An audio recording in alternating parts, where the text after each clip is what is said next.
Olá a todos, eu sou Carolina Cassandro, do Centro Espírita Nosso Lar. Muita gratidão ao Grupo Espírita Luz da Vida pelo convite, pela oportunidade de estudo. Nós vamos falar hoje sobre a Lei de Justiça, Amor e Caridade.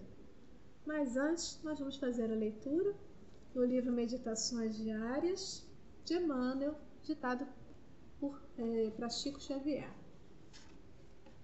Nós vamos fazer a leitura Imunização Espiritual, leitura aberta ao acaso, e que fala assim: se te decides efetivamente a imunizar o coração contra as influências do mal, é necessário te convenças que todo minuto é chamamento de Deus à nossa melhoria e renovação, que toda pessoa se reveste de importância particular em nosso caminho, que o melhor processo de receber auxílio é auxiliar em favor de alguém, que a paciência é o principal ingrediente na solução de qualquer problema, que sem amor não há base firme nas construções espirituais, que o tempo gasto em queixa é furtado ao trabalho, que desprezar a simpatia dos outros em nossa tarefa é o mesmo que pretender semear um campo sem cogitar lavrá-lo,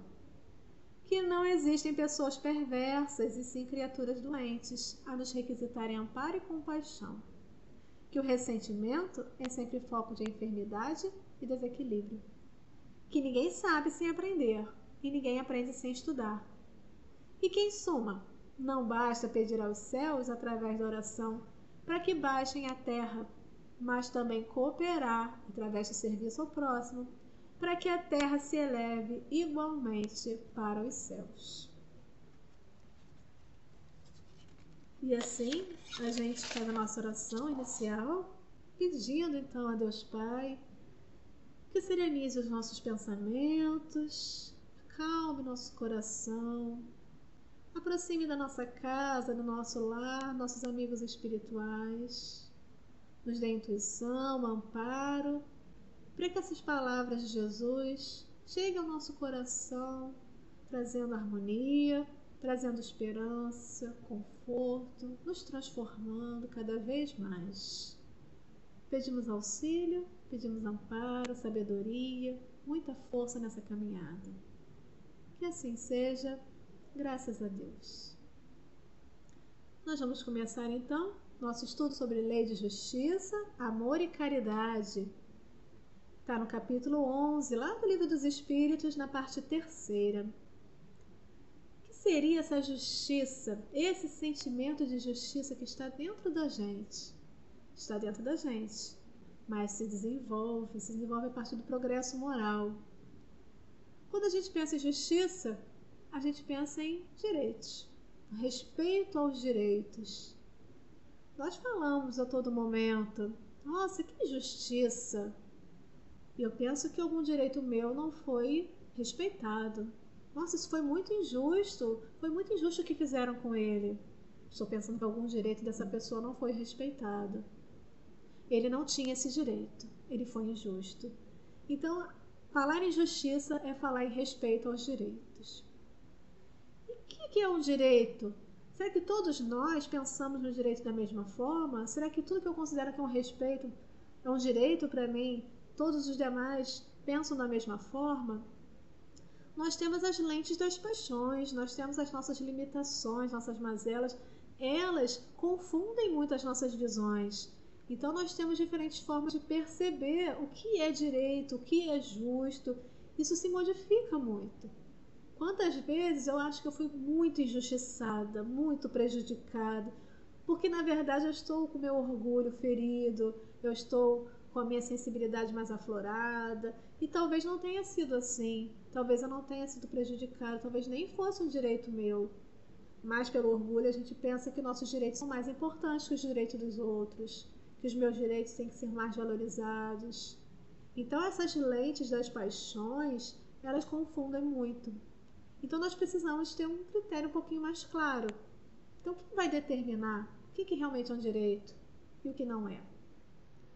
Para isso nós temos as leis dos homens e nós temos as leis naturais.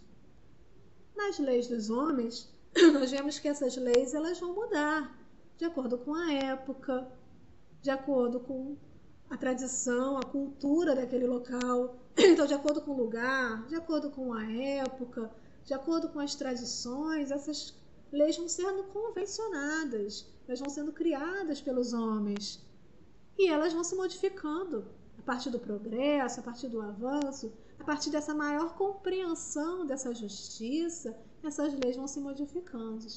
Até mesmo porque essa compreensão da justiça, ela se aprimora a partir do momento em que eu vou deixando para trás essas lentes das paixões, esse orgulho, essa vaidade, o egoísmo, e eu passo a progredir moralmente.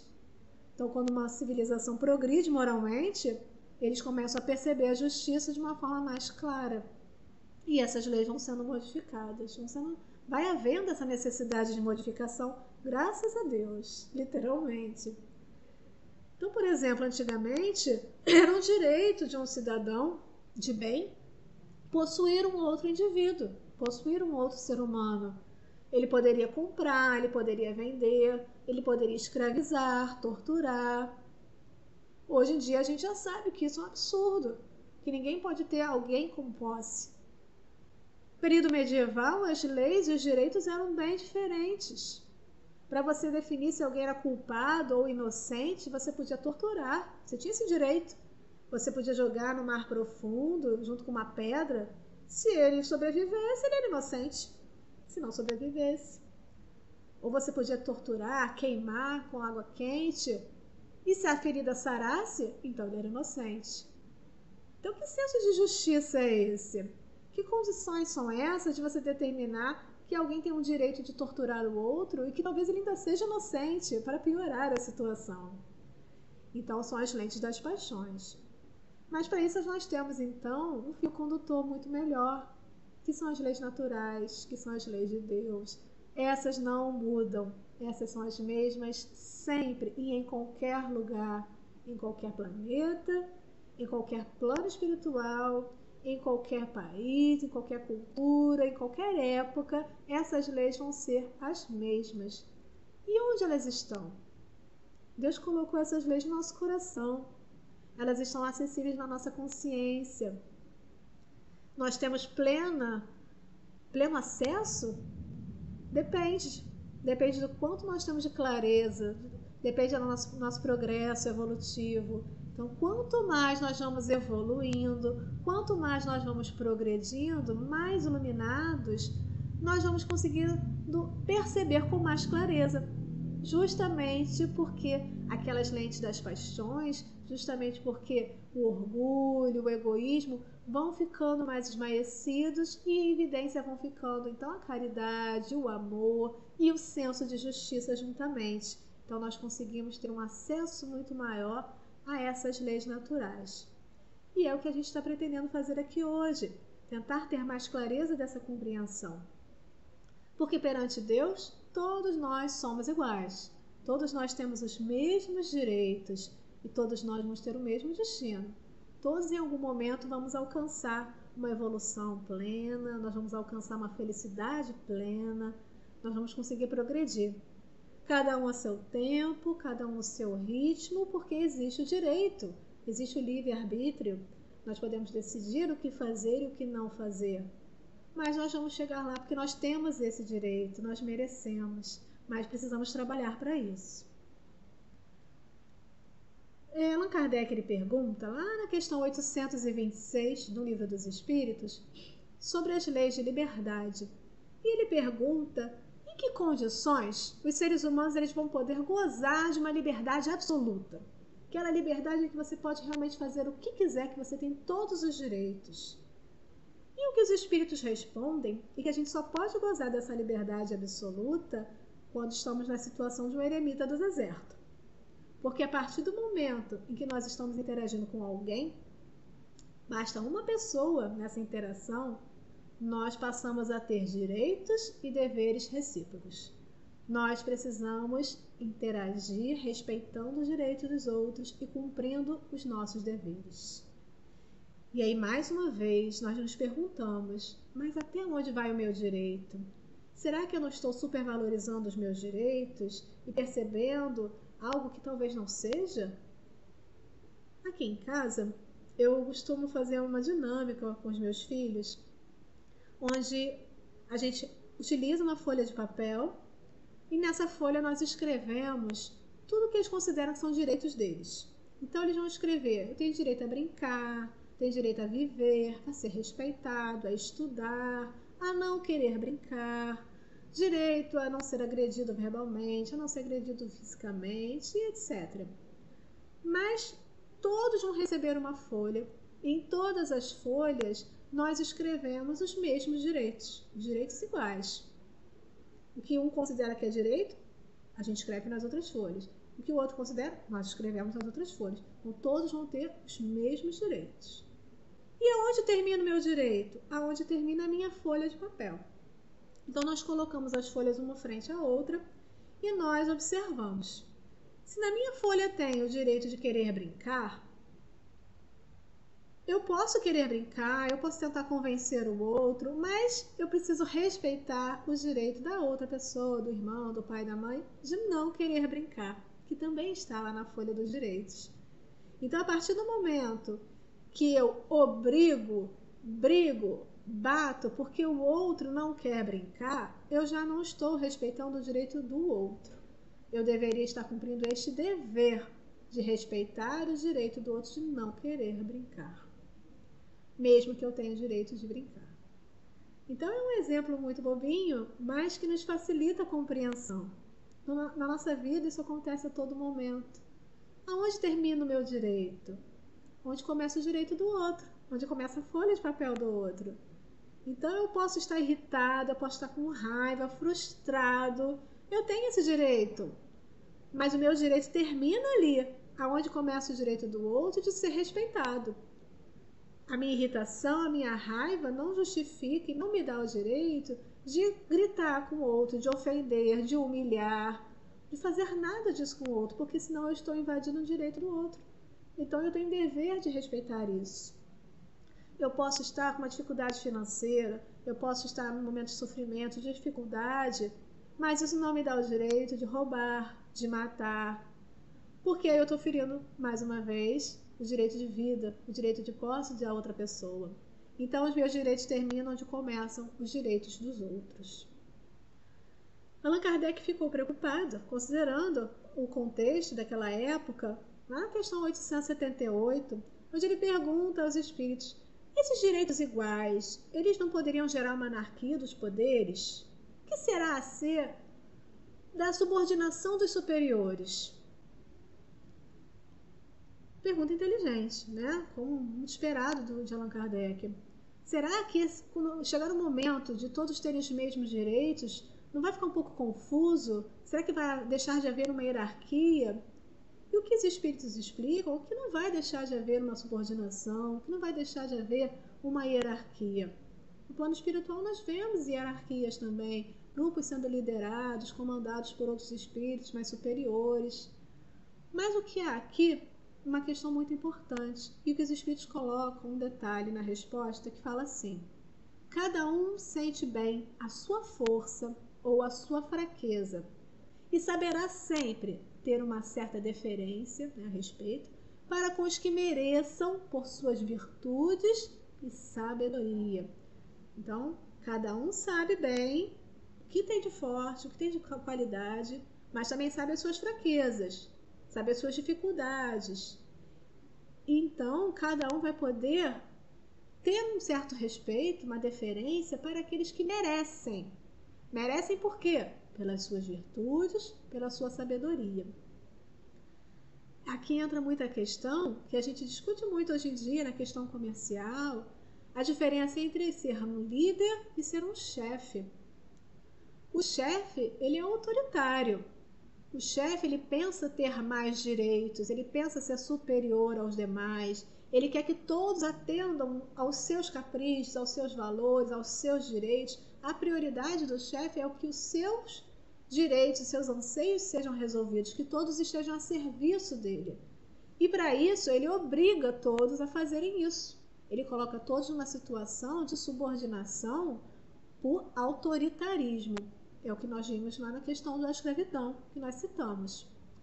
Isso é muito diferente de uma liderança, em que não há um autoritarismo, existe uma autoridade, muitas vezes uma autoridade moral. Ou seja, eles merecem por suas virtudes ou pela sua sabedoria. Naquela situação, o outro tem algo a mais a oferecer. Eu posso ter muitas habilidades, mas naquele contexto, por exemplo, eu não sei bem o que fazer. Existe alguém que sabe mais do que eu. Existe alguém que tem condições de me orientar, de me guiar nesse caminho. Então eu vou seguir essa pessoa, que eu quero aprender, eu quero atingir esse objetivo. Então eu vou seguir essa pessoa, ele vai me liderar nessa tarefa. Não precisa ser alguém superior em todos os aspectos, mas naquela situação, ela merece, por suas virtudes, sua sabedoria, a minha deferência. Isso nós vamos ver muito bem, muito claramente em Jesus. Jesus era um líder, ele liderava um grande grupo, mas ele não obrigou ninguém a seguir ele. As pessoas quiseram segui-lo, porque ele era o melhor exemplo de líder. É aquele que não quer tudo para si. Pelo contrário, o bom líder, ele quer servir aos seus liderados. Ele quer servir aos que estão com ele, porque ele quer oferecer algo que ele tenha mais para oferecer. Ela é a caridade. Ele quer oferecer a sua sabedoria, o seu apoio, o seu amor. Ele quer que todo o seu grupo que está ali seguindo ele possa alcançar uma melhoria, um avanço. Nas empresas isso também é possível. Os bons líderes, eles conquistam aquele grupo e o grupo confia. O grupo entende que ele respeita, que ele compreende, que ele quer o melhor daquelas pessoas e todos eles têm o mesmo objetivo ali de ver a empresa crescer, de alcançar resultados benéficos para a empresa ou para o serviço que está sendo prestado. Eles têm um objetivo em comum. E tem alguém na liderança, porque tem algum atributo que o favorece, algo que ele sabe a mais, uma capacidade de liderança melhor, de agregar, de unir o grupo, de fazer o grupo avançar, crescer. Isso é uma liderança. Então, quando todos têm direitos iguais, isso não impede, isso não prejudica em nada essas hierarquias. Na verdade, isso fortalece, porque quem sente que seus direitos estão sendo respeitados tem vontade de cumprir o seu papel, tem vontade de seguir alguém que ele admire, que ele valorize, por outras atribuições que ele talvez não possua. Jesus, então, foi o nosso maior exemplo de liderança nesse sentido, e o maior exemplo, então, que as pessoas querem seguir, as pessoas querem, sim, estar atentos a quem valoriza os seus direitos, a quem valoriza suas características e quem quer o melhor para o grupo. Lá no Livro dos Espíritos também, na questão 876, se discute a questão de como saber a interação com o outro, como interagir com o outro, como saber o que o outro precisa, como é que eu posso ser caridoso, como é que eu posso ajudar. Então, na dúvida de saber como agir com o outro, está escrito lá na resposta, né? Trate o homem de saber como quereria que com ele procedessem em circunstância idêntica. Então, numa mesma situação, como você gostaria de ser tratado? O que você gostaria que fizessem com você? Essa é uma forma de você avaliar essa relação de direitos e deveres. O que eu gostaria se fosse comigo? Só que aí vem uma questão muito mais profunda do que isso. Por quê? Não adianta eu colocar o outro no meu lugar, nas minhas condições de vida, nas minhas concepções, no meu jeito de ser. Talvez o que é importante para mim não é importante para o outro. Talvez as minhas lentes das paixões confundam ou trazem concepções diferenciadas. Cada um de nós tem uma construção social, uma construção econômica, biológica, uma construção espiritual. Nós nos construímos ao longo do tempo, ao longo das vidas, ao longo de toda a nossa história com a nossa família, com a educação que nós recebemos. Então, nesse momento, eu preciso de uma verdadeira empatia, em que eu não vou colocar o outro no meu lugar, eu vou me colocar no lugar do outro. É muito diferente. Colocar no lugar do outro é me perceber naquela situação. E aí eu enfatizo de novo a resposta que os Espíritos deram. É tratar o homem de saber como quereria que agissem com ele em circunstância idêntica. Então, para considerar uma circunstância idêntica, eu não vou considerar apenas a situação pontual em que os dois foram, por exemplo, prejudicados.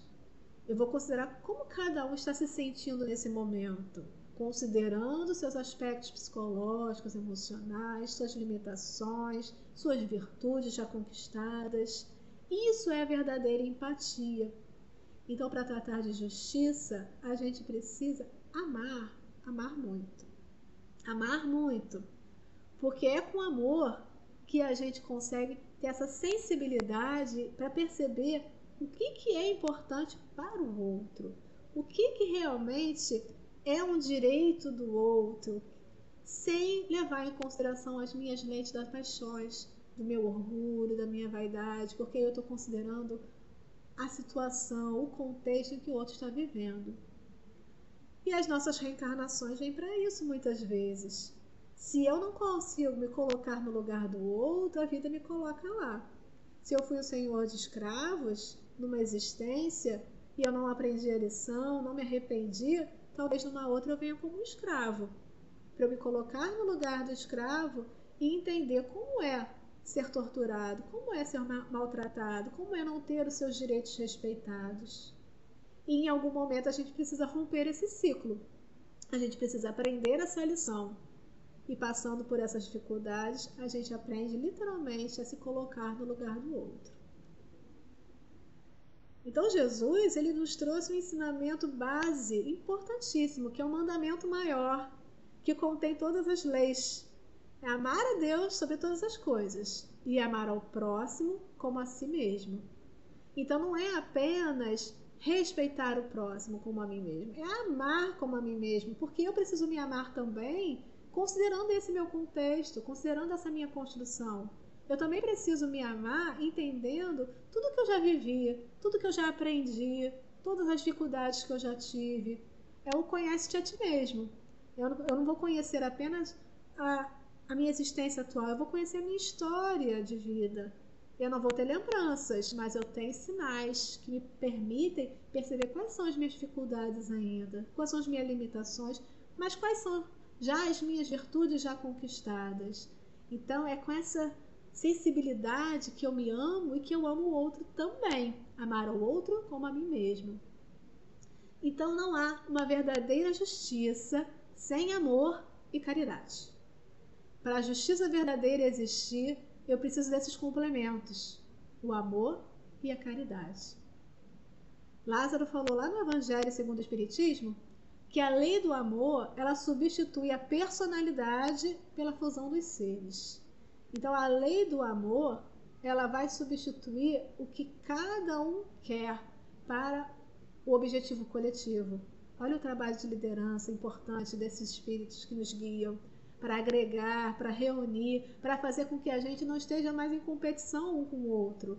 Já não importa mais a minha evolução, não importa a sua evolução, importa que todos nós possamos evoluir juntos, que todos nós possamos alcançar o objetivo, cada um se empenhando e trabalhando, mas um ajudando o outro, um caminhando de braços dados com o outro.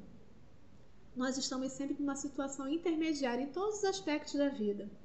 Nós sempre temos alguém que sabe mais, alguém que tem algo mais, que a gente não tem ainda. E a gente também sempre tem alguém que tem menos do que a gente, que ainda aprender, tem mais a aprender, tem mais dificuldades. Então a gente sempre precisa de alguma coisa e a gente sempre tem alguma coisa a oferecer. A gente sempre tem algo a aprender, nossa leitura de hoje falava isso, né? A gente sempre tem algo a aprender e a gente sempre tem algo a ensinar. Essa maravilha está relacionada a essa lei do amor, essa lei de nos ajudarmos, nos auxiliarmos na caminhada, porque a gente trabalhando em equipe, a gente trabalhando junto, cada um sanando a dificuldade do outro, fica muito mais fácil. E a gente exercita isso na nossa família. Na nossa família a gente tem aquele que lidera, aquele que em cada situação. né? Às vezes até as crianças lideram muitas questões, muitas dificuldades, porque eles às vezes apresentam muitas virtudes já conquistadas que nós não possuímos. Naquela circunstância, é aquela criança, é aquele adulto, é aquele ser que vai tomar a frente para auxiliar. Quem tem mais, oferece. Quem tem menos, recebe. Sempre com humildade. Então, qual é o conceito aqui dessa caridade, né? Já que a gente vai falar de justiça, amor e caridade. A caridade, então, lá no Livro dos Espíritos, está conceituada como benevolência para com todos, indulgência para as imperfeições dos outros e perdão das ofensas. Mais uma vez, benevolência para com todos, indulgência para as imperfeições dos outros e perdão das ofensas. Vamos começar com a caridade mais simples. Vamos começar falando da caridade material. Quando você tem algo que você pode oferecer. Você tem um bem material, você tem uma cesta básica, um dinheiro, uma roupa, uma colcha, um casaco. Nossa, fazendo tanto frio, tanta gente na rua com dificuldade. Vamos oferecer nossos cobertores, vamos oferecer o casaco, vamos oferecer um apoio. Tem muita gente precisando. Então, o que eu tenho que eu posso ofertar? Olha a situação intermediária, eu sempre tenho alguma coisa para oferecer. Sempre. Mas essa ajuda é a ajuda mais simples de caridade, mas ainda assim ela tem várias questões, várias nuances que precisam ser consideradas. Eu preciso oferecer sem humilhar, sem achar que é uma esmola, sem achar que eu sou superior, que eu estou ajudando alguém inferior a mim. Não é isso. A situação intermediária é justamente para a gente entender que em diferentes aspectos eu posso estar precisando e em outros eu posso estar oferecendo. Então não existe aqui um superior ou um inferior, alguém que oferece mais, porque a gente está lidando aí com orgulho. Então, sem humilhação, sem vaidade, sem ostentar, não precisa tirar foto, não precisa filmar, ninguém precisa saber. Mas ainda assim, às vezes eu já venci essa etapa, mas eu posso deixar a mão esquerda saber o que fez a mão direita. Eu deixo um vestígio, eu deixo um sinal para que as pessoas percebam que fui eu que fiz a boa ação. Ainda também não está perfeito. Estamos caminhando, estamos num processo. Se nós fazemos assim, vamos nos respeitar, vamos nos amar assim mesmo, mas vamos nos esforçar para melhorar. Então, o que a gente precisa fazer? Não precisamos contar para ninguém, não precisamos deixar vestígios. Mas ainda assim, o que nós fazemos? Eu estou fazendo uma boa ação. Vou fazer essa boa ação porque eu estou precisando pagar minhas dívidas do passado. Vou fazer uma boa ação porque eu preciso progredir na minha evolução espiritual. E aí nós estamos tendo segundas intenções, outros interesses. Nós não estamos focando em quem está precisando da ajuda. Nós não estamos focando na ajuda em si. Nós queremos um retorno. Então, ainda também não é a caridade feita de forma verdadeira e intensa, que é a que é mais valorizada. Então, nós precisamos doar, até mesmo que nós temos pouco. Doar aqui com sacrifício, eu tenho pouco. Eu não vou esperar receber um dinheiro a mais para poder ajudar. Eu não vou esperar comprar roupa nova para doar roupa velha. Eu vou focar no outro com amor. O que o outro está precisando? Também não é o que eu quero dar, o que eu estou precisando. Está precisando disso? Eu vou dividir o que eu tenho. Eu vou ver como eu posso ajudar. Fazer um sacrifício. Ninguém precisa saber, ninguém precisa valorizar e eu não preciso esperar a recompensa. Eu faço porque o outro está precisando. Essa é a caridade, então, de benevolências, fazer o bem para com todos. Mas essa etapa ainda é um pouquinho mais fácil, embora ainda seja muito difícil, mas já é um pouquinho mais fácil porque nós estamos lidando com pessoas com quem a gente tem uma afeição. É um amigo, é um irmão que a gente pensa, puxa, eu gosto tanto dele, eu vou lá ajudar. É uma pessoa da rua, eu tenho tanto carinho pelos moradores de rua, né? As pessoas que estão em situação de rua, eu vou ajudar. Nós temos carinho por essas pessoas e nós queremos ofertar algo que nós temos a oferecer e geralmente a gente escolhe quando. É aquele momento que a gente está inspirada, aquele momento que a gente recebe uma palavra de motivação e a gente fala, hoje eu quero fazer uma boa ação, vou separar mantimentos para doação. Mas existe uma caridade, então, mais difícil, que é aquela caridade que vem no momento difícil, no momento que a gente não está bem, no momento de maior dificuldade, e que vem com a energia não tão boa. É a agressão que o outro faz, é a palavra ferina, é a injúria, é a agressão moral, e aquela agressão vem, nos fere ou não, mas quando nos fere, ela nos exige uma resposta. E mais uma vez, o que nós temos a oferecer ao outro? Em resposta, estamos sempre em situação intermediária, sempre temos algo a oferecer. Então, será que naquela situação eu preciso realmente entrar na mesma sintonia daquele irmão e ficar com raiva junto? Começar a gritar também e ficar irritado também? Ah, ele me xingou, vou xingar também. Não, eu não levo desaforo para casa. Ou será que eu tenho condições naquele momento de oferecer um pouco de calma, de oferecer um pouco de amor, de dar um abraço, de me silenciar, que seja. Silêncio também é uma grande caridade moral. Eu me silencio e deixo o outro processar aqueles sentimentos no tempo dele. Então tem várias formas dessa caridade acontecer. O que eu tenho a oferecer? Porque eu não ofereço só coisas materiais. Eu posso oferecer meu tempo, eu posso oferecer um cuidado, eu posso oferecer um ensinamento, eu posso oferecer paz. Não são apenas coisas materiais que eu ofereço, que eu dou como caridade.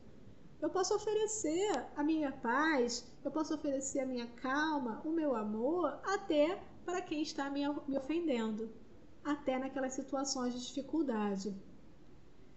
Então, nesse momento, o que eu tenho a dar? Talvez eu nem seja uma pessoa tão calma assim. Talvez a pessoa que se irritou seja uma pessoa geralmente calma. Mas naquele momento, eu tinha algo a oferecer. Naquele momento, eu me senti em condições de oferecer um pouco mais de paz. Então, vamos exercitar essa caridade também. A caridade de auxiliar, a caridade de amparar nas dificuldades também. E se a gente está numa situação intermediária, em relação ao que tem para dar e a receber, a gente também está em questões evolutivas. Nós temos nossos mentores, nossos guias espirituais, nossos amigos de modo geral, nossos familiares. Nós temos muito amparo, nós temos muita ajuda. E como nós queremos que eles nos tratem? Vamos pensar na forma que nós tratamos os nossos irmãos de caminhada? E vamos imaginar como seria se eles, esses amigos da espiritualidade, nos tratassem da mesma forma? Vamos imaginar eles dizendo: ai, não, eu já estou tentando ajudar um tempão, estou dando vários conselhos, estou tentando intuir, estou tentando convencer e não quer me ouvir. Eu cansei, não ajudo mais. Olha, meu orgulho está ferido, ele não quer ajuda, o problema é dele, eu vou embora. Vou voltar para o plano espiritual, vou deixar aqui ele sozinho, não quero mais saber, cansei. A gente quer isso?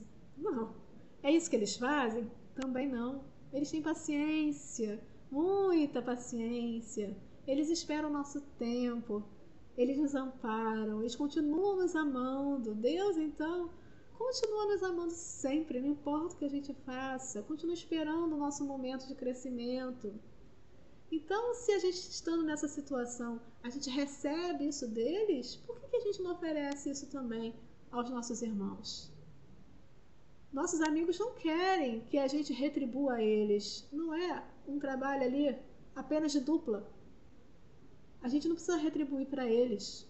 A gente agradece. Mas o que eles querem é que a gente retribua tudo que a gente recebeu deles, todo o amor, toda a indulgência, toda a paciência. Eles querem que a gente retribua justamente para os que estão caminhando conosco, porque eles também estão recebendo de outros.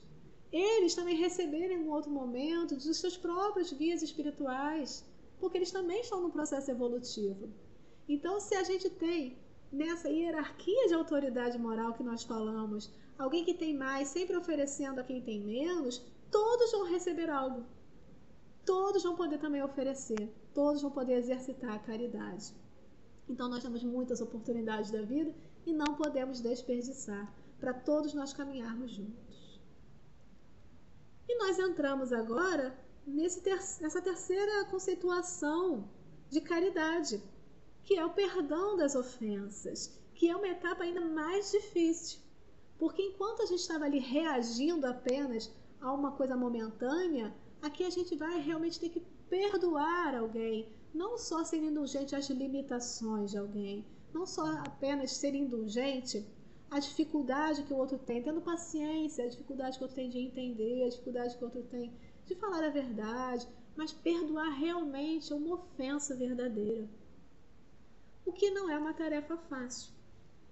Mas nós vamos ler lá no Evangelho segundo o Espiritismo, no capítulo 10, onde trata das bem-aventurados e os misericordiosos, um texto de João, bispo de Bordeaux, e fala assim: que solicitais ao Senhor quando lhe pedes perdão? Somente o esquecimento de vossas faltas? Esquecimento de que nada vos deixa. Pois se Deus se contentasse de esquecer as vossas faltas, não vos puniria, mas também não vos recompensaria. A recompensa não pode ser pelo bem que não fez, e menos ainda pelo mal que se tenha feito, mesmo que esse mal fosse esquecido. O que nós vemos aqui? Quando nós rezamos a Deus, quando nós rezamos o Pai Nosso, pedimos perdão das nossas ofensas, a gente não pede para Ele esquecer. Deixa para lá, finge que não aconteceu nada, abstrai, não foi nada, vamos fingir que nada aconteceu. Não é isso que nós pedimos. Porque se nós pedíssemos isso, nós estaríamos pedindo justamente que Ele não levasse a sério nada que nós fizéssemos. Nem as coisas ruins e nem as coisas boas.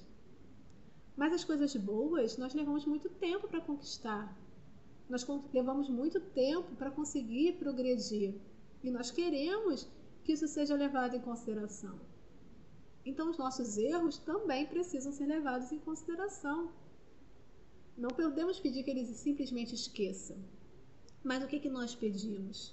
Então, voltando aqui ao texto, pedindo perdão para as vossas transgressões, pede o favor de sua graça para não cairdes de novo e a força necessária para entrardes numa nova senda, numa senda de amor, na qual podereis juntar a reparação ao arrependimento.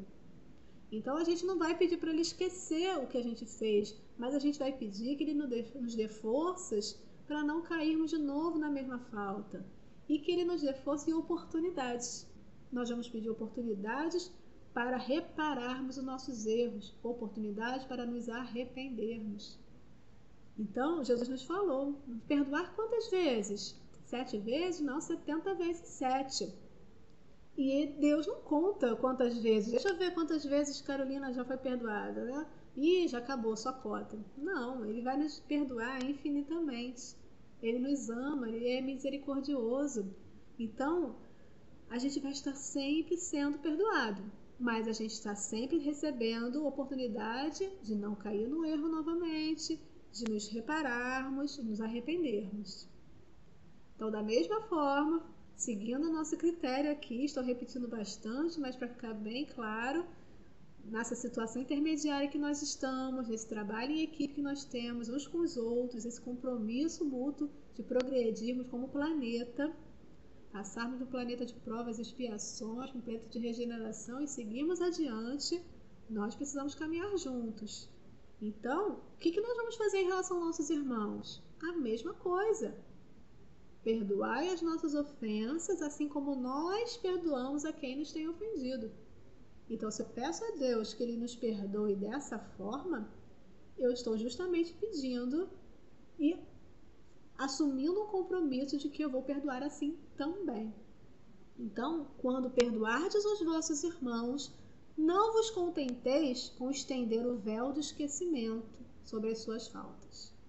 Esse véu é quase sempre muito transparente aos vossos olhos. e como é transparente. Às vezes nós temos a intenção, sim, de perdoar. Nós usamos as palavras, eu te perdoo. Mas será que esse perdão foi verdadeiro? Será que nós conseguimos realmente seguir adiante? O perdão é quando você vai voltar ao passado e não vai mais sentir nenhuma dor. É ir ao passado e voltar ileso. Você volta ileso daquele passado, ele não gera em você mais nenhum sentimento negativo. Então não é esquecer, mas é conseguir transformar isso. Esse véu é muito transparente. Se a gente fosse só botar um véu para fingir que esqueceu, a gente estaria ali nessa transparência percebendo a todo momento, o tempo todo lembrando, o tempo todo remoendo, o tempo todo sentindo aquele orgulho ferido, se sentindo às vezes bobo, né, por ter perdoado. Na sociedade atual, quem perdoa é considerado errado muitas vezes, porque ele foi um otário, né? Desculpem o termo, mas é o que as pessoas dizem, ele foi um otário, fizeram tudo isso com ele, ele continua ali. Então, na sociedade atual isso não é bem visto. Você perdoar alguém, e aí a pessoa se considera o quê? Estou com meu orgulho ferido, estou me sentindo inferiorizado. Mas a gente também não pode humilhar. Tem gente que perdoa e diz, eu te perdoo, mas eu não vou te fazer nenhum mal. Mas quando acontece alguma coisa errada com a pessoa, viu, a justiça aconteceu. Bem feito. Justiça foi feita. A gente fica feliz, né? Porque o outro passou por uma dificuldade. Isso não é perdoar. Isso não é perdão verdadeiro. Também não é a situação de você colocar uma condição. Eu te perdoo, mas isso precisa acontecer. Então a gente não vai ficar com raiva, a gente não vai querer vingança, a gente não vai odiar, nada disso, né? São venenos para nossa alma, não nos ajudam, não ajuda quem está na caminhada, precisam ser perdoados e não nos ajudam. É um veneno que a gente toma. Mas a gente também não vai esquecer, deixar para lá e não fazer nada em relação a isso. O que nós vamos ter de ensinamento aqui? Acrescentai o amor ao vosso perdão, fazendo por ele o que pedes a vosso Pai Celeste que faça por vós. Substitui a cólera que mancha pelo amor que purifica. Pregai pelo exemplo essa caridade ativa, infatigável, que Jesus vos ensinou. Pregai-a como ele mesmo fez por todo o tempo em que viveu na terra, visível para os olhos do corpo, e como ainda prega, sem cessar, depois que se fez visível apenas para os olhos do Espírito. Segue esse divino modelo, marchai sobre as suas pegadas. Elas os conduzirão ao refúgio onde encontrareis o descanso após a luta. Então, é substituir essa mancha desse rancor, dessa raiva, dessa ofensa, substituir essa energia pelo amor, pelo bem, tentar transformar isso. Não é fácil, mas é o que a gente precisa alcançar quando a gente realmente quer buscar a caridade, o amor e a justiça. E aí, continuando no Evangelho segundo o Espiritismo, agora lá no capítulo 12, onde fala sobre amai os vossos inimigos, nós temos lá no item 3, sobre amar os inimigos é perdoá-los, sem segunda intenção e incondicionalmente, pelo mal que nos fizeram. É não opor nenhum obstáculo à reconciliação. É desejar-lhes o bem em vez do mal. Então, não apenas não desejar o mal, mas como desejar o bem. É alegrar-nos em lugar de aborrecer-nos com o bem que os atinge. É estender-lhes a mão prestativa em caso de necessidade. É abster-nos por atos e palavras de tudo o que possa prejudicá-los. É, enfim, pagar-lhes em tudo o mal com o bem, sem a intenção de humilhá-los. Então, a gente precisa fazer a nossa parte. O que nos cabe? O que nós temos a oferecer? O que eu posso receber e o que eu posso oferecer? Eu recebi essa injúria, mas eu posso oferecer algo melhor do que isso? Eu posso oferecer amor? Eu posso oferecer o bem? Eu posso oferecer uma ajuda para que esse irmão se arrependa e possa caminhar junto comigo nessa trajetória de luz, de amor, de perdão. Talvez eu não tenha condições ainda, talvez eu ainda não consiga. Mas passo a passo a gente vai progredindo. A gente começa não desejando mal, a gente continua torcendo para que o bem aconteça, e em algum momento a gente consegue a gente mesmo fazer esse bem, a gente mesmo amar e desejar que seja feliz, que consiga uma vida muito melhor, que consiga se recuperar dessas dificuldades. Então nós precisamos nos ajudar, nós precisamos nos amparar nessa caminhada. Nós vimos que a justiça ela aumenta, né? Esse senso de justiça, esse reconhecimento do que realmente é justiça, ela aumenta com o progresso moral, tanto do indivíduo, que vai ter acesso maior a essa licença de justiça que está na consciência, como também o progresso de todo o coletivo. E quais são os maiores obstáculos, então, para esse progresso moral? Nós falamos o orgulho e o egoísmo. Então, para a gente conseguir progredir, a gente tem que vencer a cada momento esse orgulho que ainda existe em nós, que nos faz nos sentirmos melhores do que os outros, pelo que nós temos, pelo que nós somos, pelo que nós fazemos, e que faz com que a gente pense em ter mais direitos do que os outros. Então, esse orgulho, esse egoísmo, eles precisam ser vencidos. A gente precisa aprender a distribuir amor sem receio, sem ressalvas, sem vaidade, distribuir amparo, distribuir atenção, cuidado, e sempre de uma forma humilde. Seja você quem está doando, seja você quem está recebendo. Não estamos aqui para competir, não somos competidores na vida. Nós estamos aqui para vencermos apenas a nós mesmos. É o eu de hoje vencendo o eu de ontem. Eu preciso vencer as minhas dificuldades. Eu preciso vencer o meu orgulho, o meu egoísmo.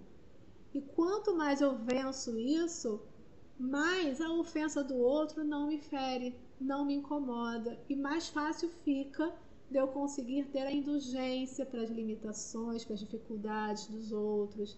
Mais fácil fica de eu perdoar as ofensas, porque elas não ecoam dentro de mim. Essa mazela não existe mais em mim, então ela não vai ecoar, ela não vai me incomodar. Jesus passou por tantas dificuldades e ele não ficou submisso, não ficou passivo, mas com a sua posição firme, ele não se feriu, ele não se sentiu humilhado, ele não se sentiu diminuído, ele amou. E amou sem se sentir também superior, sem se sentir melhor. Ele simplesmente amou, simplesmente ofereceu o que ele tinha a oferecer. Imagine se ele se nivelasse a nossa situação tão imperfeita, em que a gente estava ali agredindo, ferindo. Imagine se ele ficasse com raiva, que exemplo ele nos daria? Ele deu o exemplo oposto, o exemplo de quem, apesar de tudo, continuou amando, continuou desejando o bem, continuou querendo nosso amparo e nos trazendo os ensinamentos de boa liderança, de humildade, de caridade, de respeito. Jesus nos mostra, então, que a caridade e a humildade são o caminho para a felicidade eterna. Então vamos exercitar, porque fora da caridade não há salvação.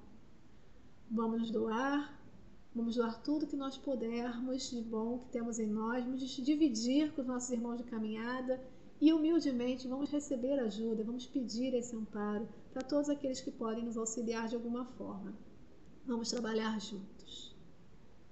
Então vamos orar a Deus Pai mais uma vez, agradecendo por esse estudo, agradecendo por essa oportunidade de estarmos aqui e que a cada dia Ele nos dê forças para exercitarmos um pouquinho mais da caridade, do amor, que a cada dia a gente consiga doar um pouco mais de nós e possamos vencer o orgulho que ainda existe, a vaidade que ainda existe em todos nós. Muito obrigada, Senhor Jesus, por todas as oportunidades da vida. Muito obrigada, Deus, por todos esses irmãos que nos acompanham na jornada. Estejam conosco hoje e sempre. Que assim seja, graças a Deus. E eu me despeço então, agradecendo muito por todo esse carinho, por toda oportunidade, desejando então uma semana de muita paz, de muita harmonia para todos nós. Muita saúde, que precisamos nesse momento, e vamos ajudar. Tem muito frio, tem muita gente precisando. Vamos fazer a nossa parte na medida do possível. Uma ótima semana a todos.